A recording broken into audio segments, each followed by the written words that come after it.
नमस्कार, good morning सगळ्यांना.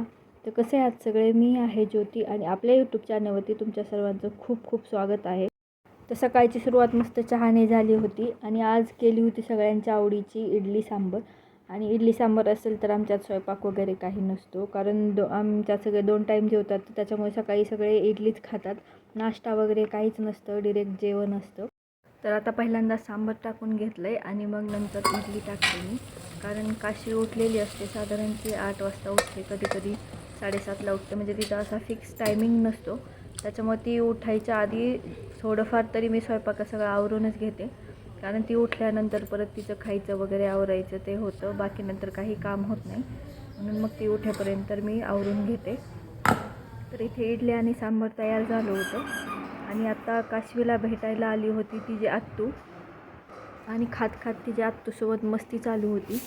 बाकी नंतर तिला मालिश वगैरे मालिश करून आंघोळ करून झोपवलं आणि नंतर बाकीचं काम आवरून होईपर्यंत, आमचे जेवण होईपर्यंत तर उठली पण होती ती.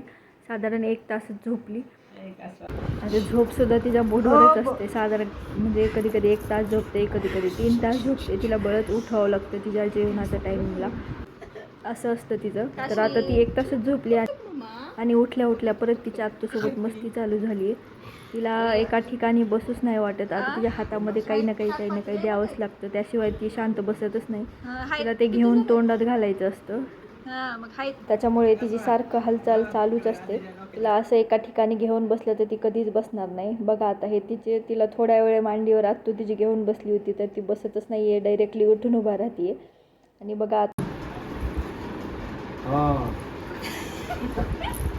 कसं उठलं बंद पावडर करते.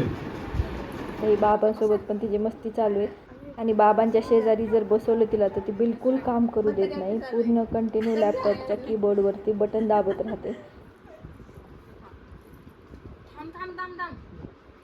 आम्हाला सगळे असं म्हणतात की काशवी तिच्या आत्तूसारखी आहे, म्हणजे दिसायला तिच्या आत्तूसारखीच दिसते. तुम्हाला काय वाटतं, कोणासारखी दिसते?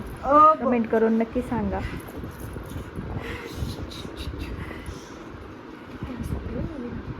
आणि इव्हिनिंगला झाडाचे आंबे तोडत होतो, कारण आता थोडा पाड लागलेला आहे आंब्याला, त्याच्यामुळे भरपूर आंबे, आणि इकडे खूप वादळ सुटलं आहे, त्याच्यामुळे भरपूर आंबे खाली पडत होते.